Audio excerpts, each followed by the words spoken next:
Hola a todos, aquí Meijo Ferroviario.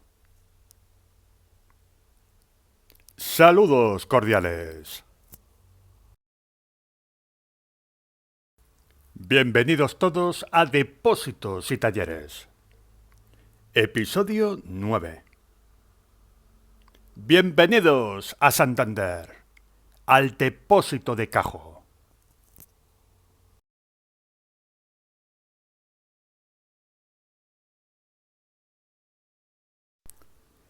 Imagen de portada de los primeros años del Depósito Santanderino. Imagen de enero de 1954. Fantástica imagen de Vicente Garrido Moreno. Un montón de locomotoras de la serie 7700 acabaron siendo destinadas en Santander. De hecho, buena parte de la serie debutó en el depósito santanderino. ¡Vamos! ¡Que nos vamos!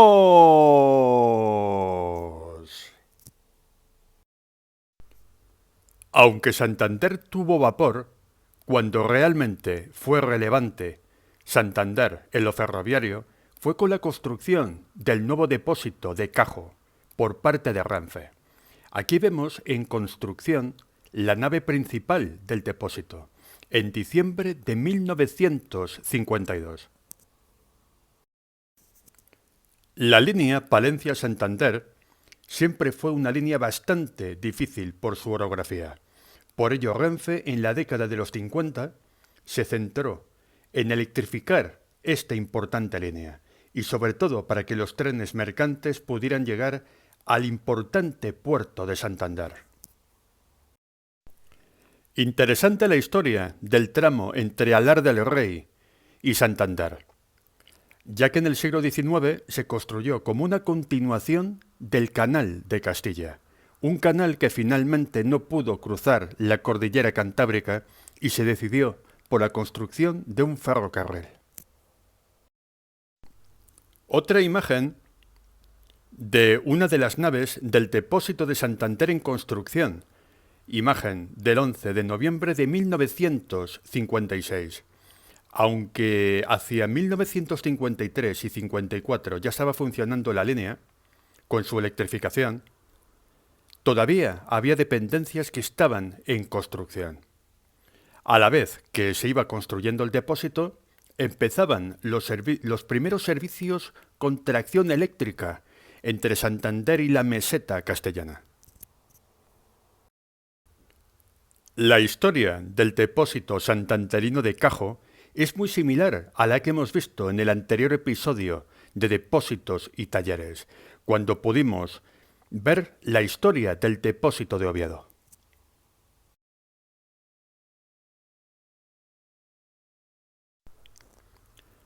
Otra imagen de diciembre de 1952.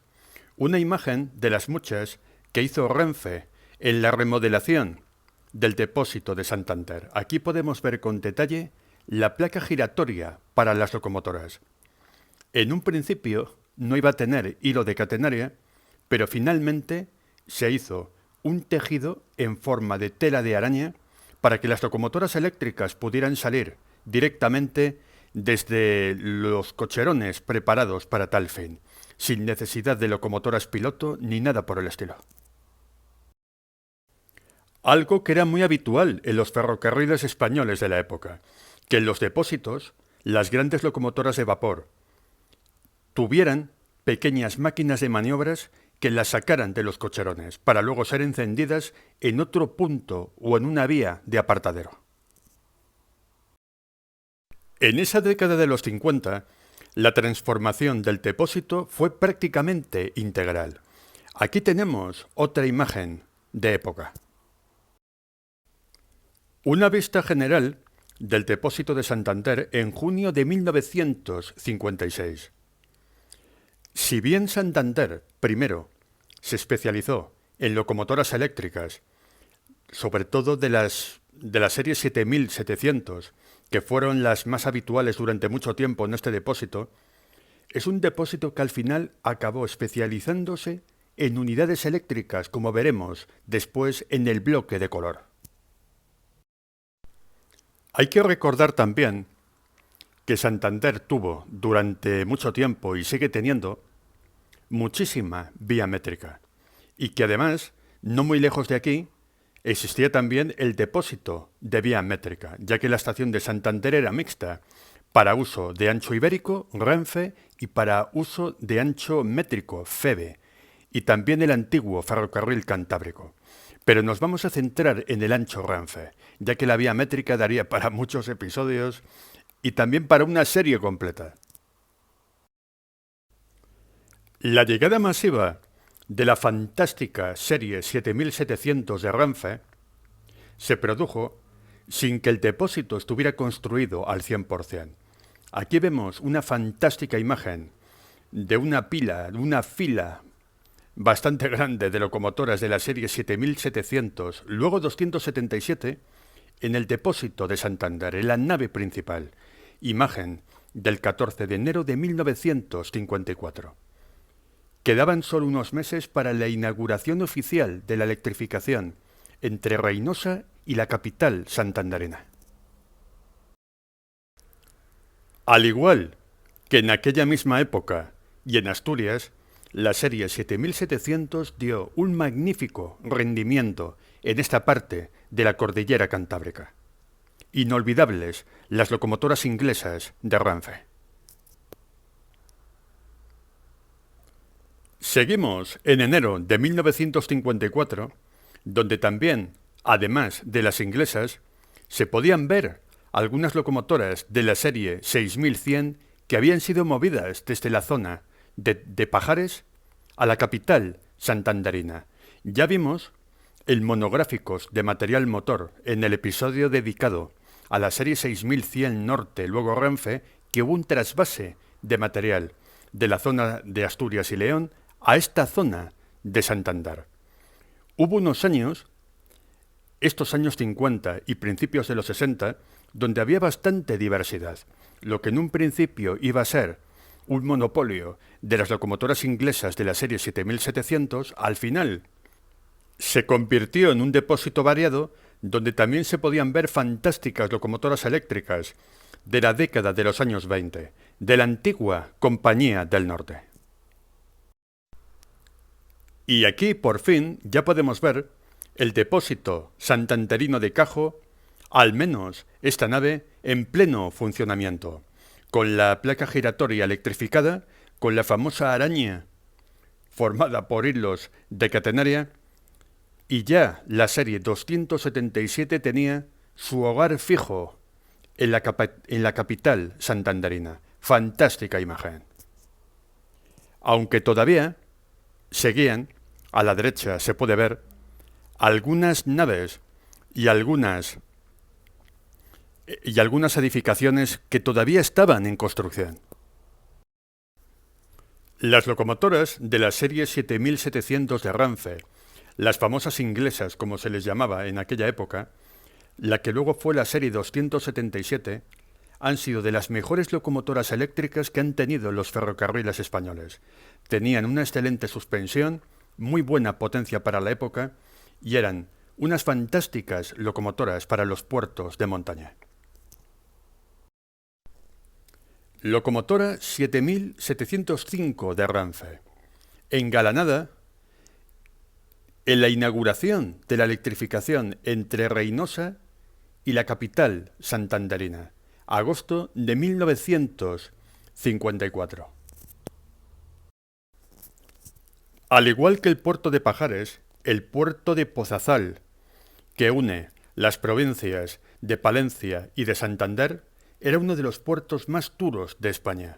Además, un paso de montaña que a menudo quedaba inutilizado por la nieve, y la electrificación lo que hizo fue garantizar la circulación de trenes pesados e importantes y evitar que Santander se quedara aislado del resto de la península en los duros meses de invierno.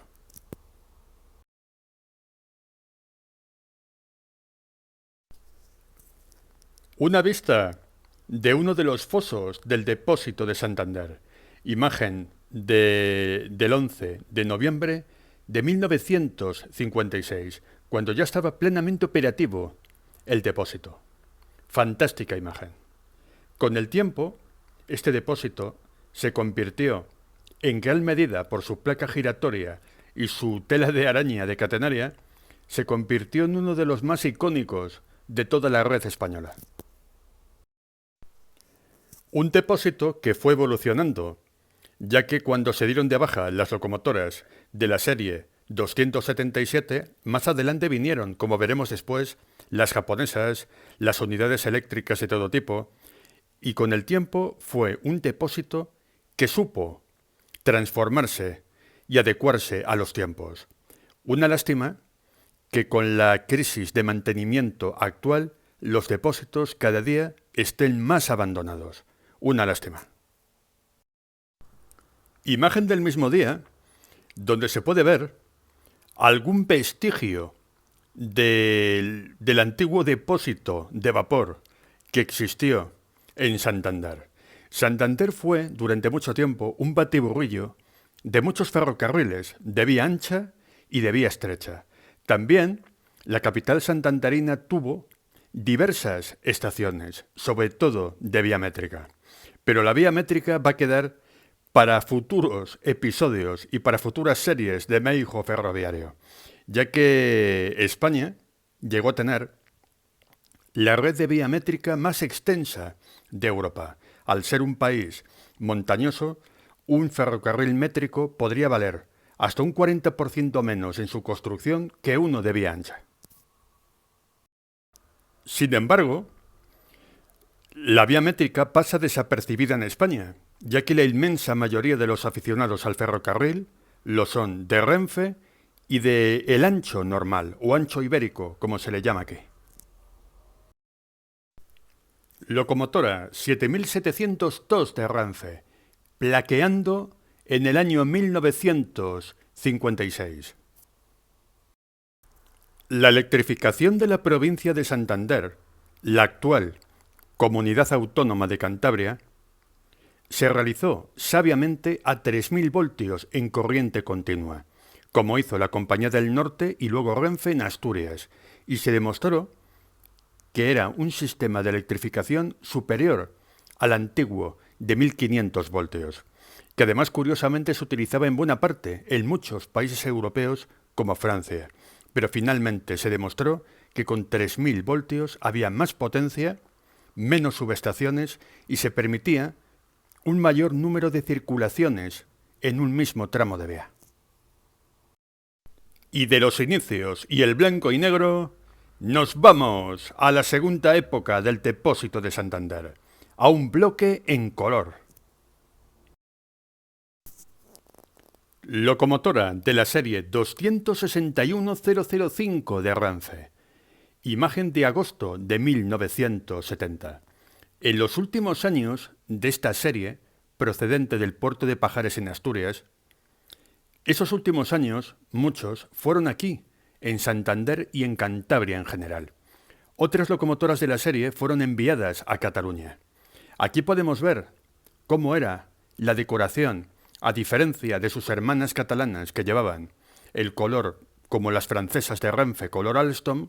Aquí el color era verde con franja amarilla, el que tuvo Norte en sus últimos años y Renfe en buena parte de toda su época. No tuvieron el mismo protagonismo que tuvieron las míticas inglesas, que daban tracción a los trenes más importantes, pero hicieron su trabajo muy bien en sus últimos años.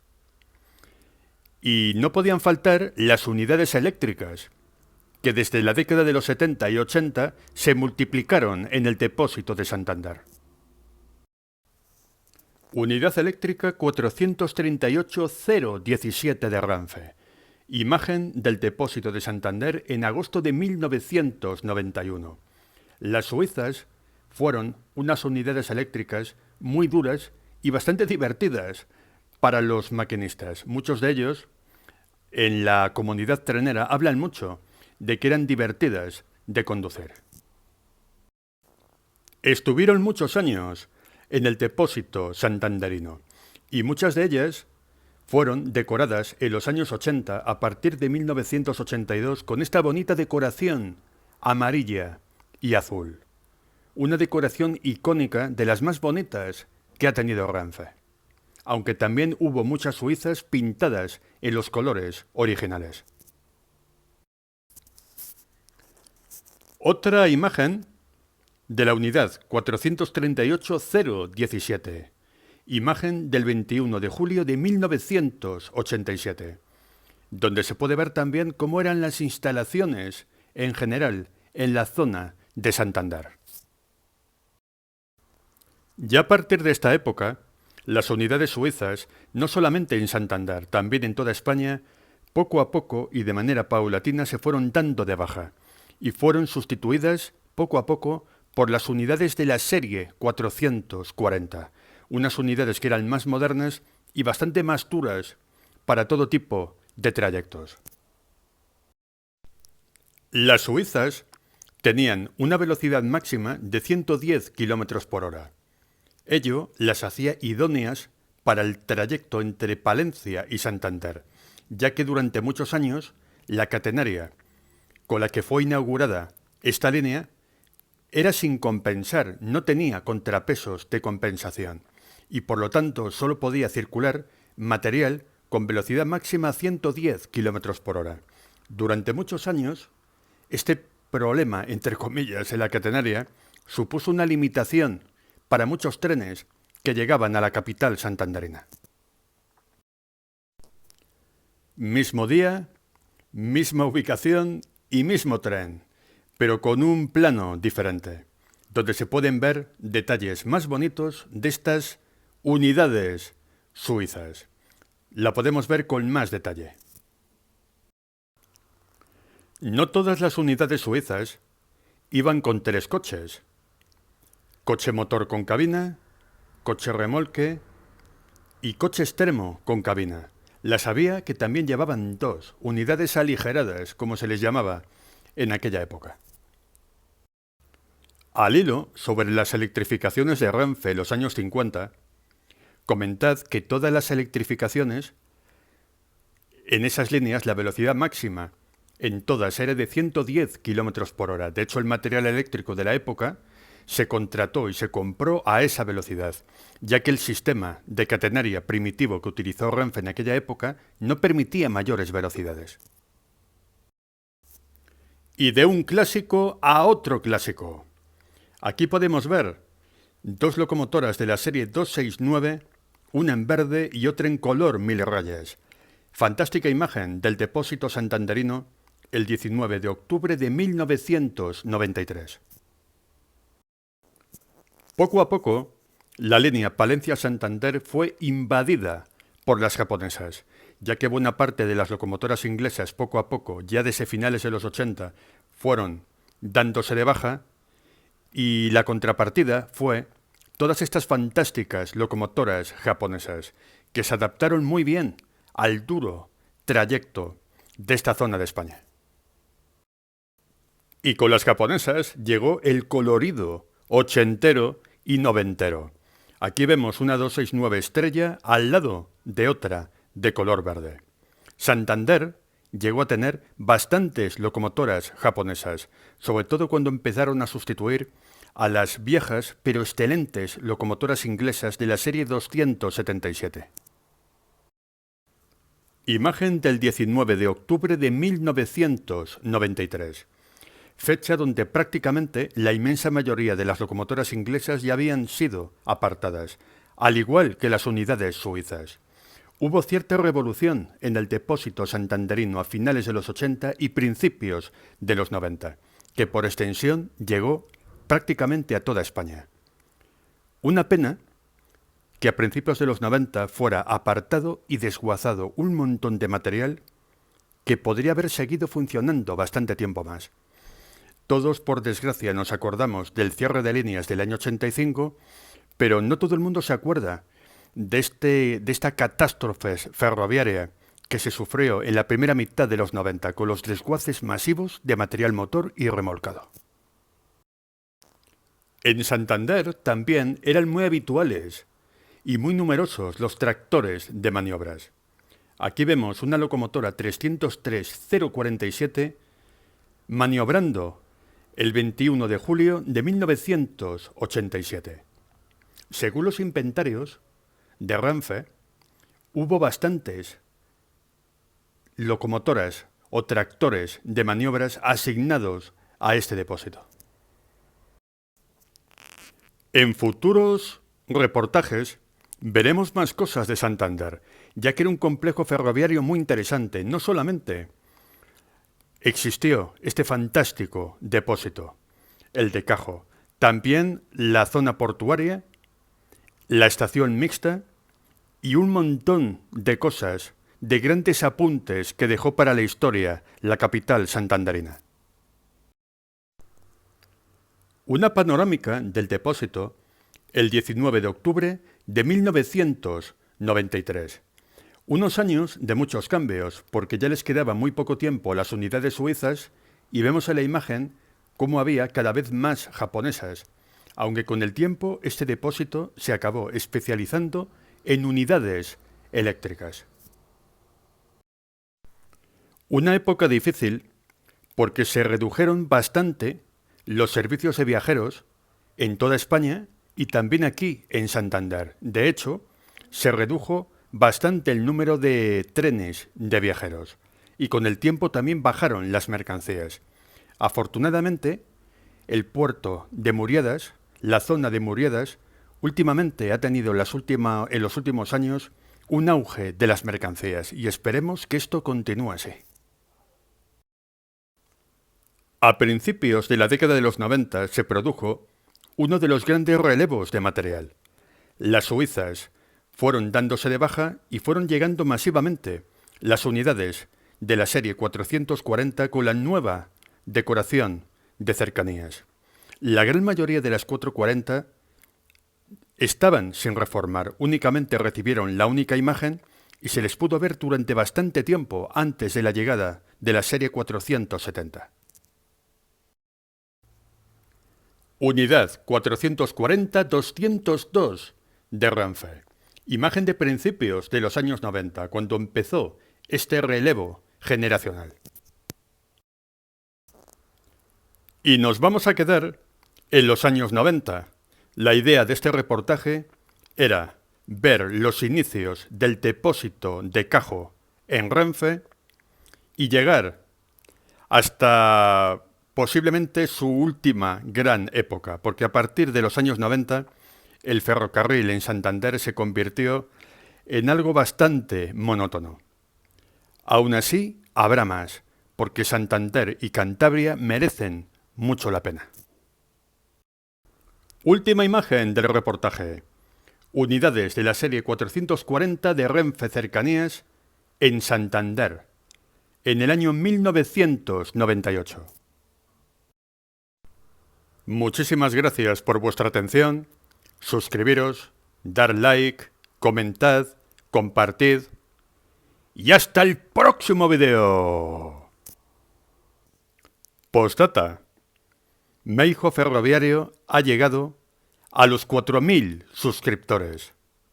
Gracias, gracias, gracias. Muchísimas gracias a toda la comunidad trenera de YouTube.